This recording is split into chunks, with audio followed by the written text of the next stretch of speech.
Hey there, I'm Gagooz, and today I'm going to be reviewing movies that were made in winter of 2023. Technically, I should include 2022's winter movies too, but I already reviewed those in another video, so we don't really have to do that. So let's go ahead and get started with Plane.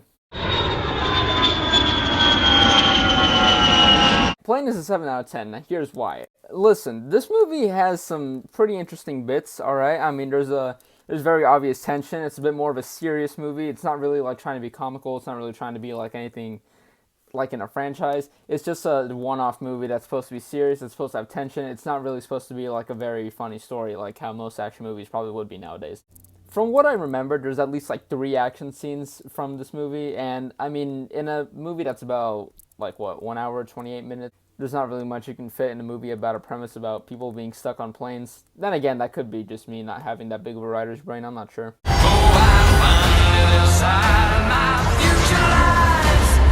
Okay, so this review is most likely going to take up like half of this video because there's a lot about Quantumania that you can complain about. Okay, let's get started with a positive. Kang was a great villain in this movie, alright? I mean, Jonathan Majors played him really well. You really got a menacing feeling from this man whenever you saw him just up here on the screen. However, Kang was heavily nerfed by the end of this movie, and when I say heavily, I mean heavily. We all know about the infamous ant scene that everyone on TikTok talks about because, you know, that's kind of the worst part of the movie. And it's like this because literally about, I want to say 2 minutes before those ants attack Kang, he wipes out and erases like thousands of people from existence. Maybe not thousands, maybe like 1 or 2.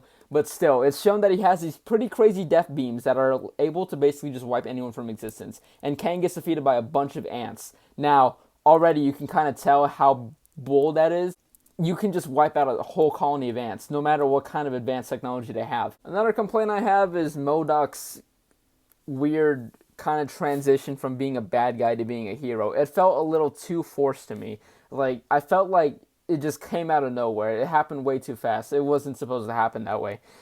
It's not really like it should have been in the movie. Maybe that's just me. Or maybe like that's the only thing I have a problem with. Maybe other people have that problem with that, but that's just kind of one of my personal problems with this movie. Other than that, it was kind of mid. All right. I mean, usually I wouldn't care if a movie from Marvel is mid because, you know, Thor: Love and Thunder, that had no bearing on anything related to Marvel whatsoever, unless I can be proven wrong in like some future movie. But Quantumania is like the setup for everything that's about to happen. It's the setup for the multiverse saga. It's a setup for like Secret War, Kang Dynasty. It's a setup for everything, and they heavily nerf Kang and make him kind of look like, you know, maybe the Avengers can. If Ant-Man can defeat him, then maybe the Avengers can defeat him by just flicking their finger or something. There's not really like, it doesn't seem like Kang is a threat from what I see, aside from the post-credit scene where like they show multiple Kang variants. But judging by how easily this one was defeated, all they need is like a bunch of ants again, and then they'll be able to take down any other Kang variant that seems to be thrown their way. Now, I think this is just my personal opinion, but Kang should have won in this film. Ant-Man should have died, and Kang should have been like, he should have gotten his army out there, and he should have started a new dynasty. And I feel like, while that may kind of like have a problem with the whole Secret Wars type deal, again, I'm not sure how the comics are. I've never read the comics, so I don't know how the comic run for Secret War is. With the movie's tagline being "Witness the beginning of a new dynasty," it really feels like Kang should have won in this movie, and I don't know what the marketing team was really thinking about whenever they put that tagline in there. Maybe they should have put something different. I don't know what, but I mean, I'm just saying, there's like a lot of things about this movie you can complain about, and the biggest complaint I have is that Luis isn't in this movie.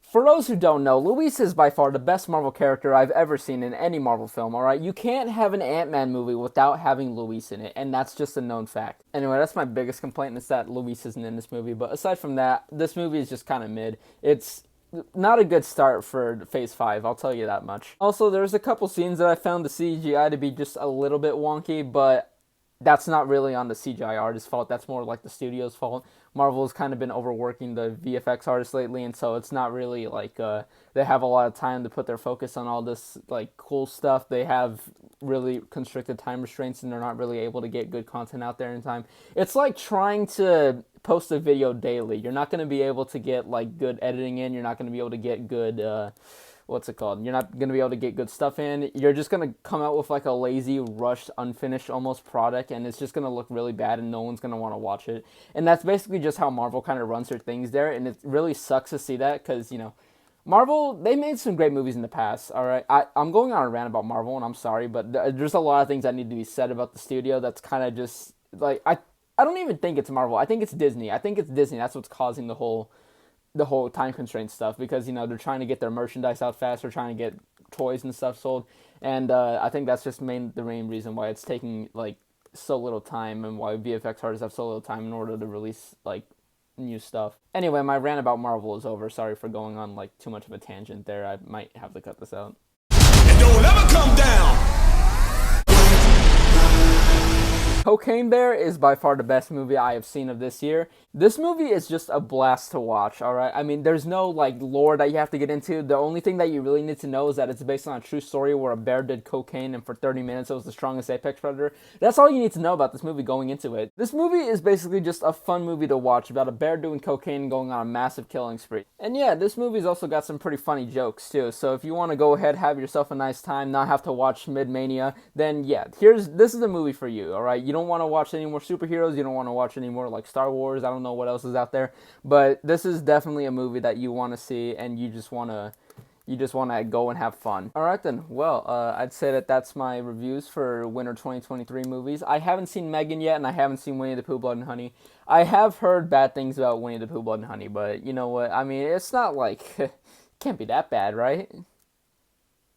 Right? Megan, I heard it was a good, like, sad story, but I'm not really feeling like watching it. Anyway, that's all I gotta say. I'm Gagoose, and I'm signing off. See ya.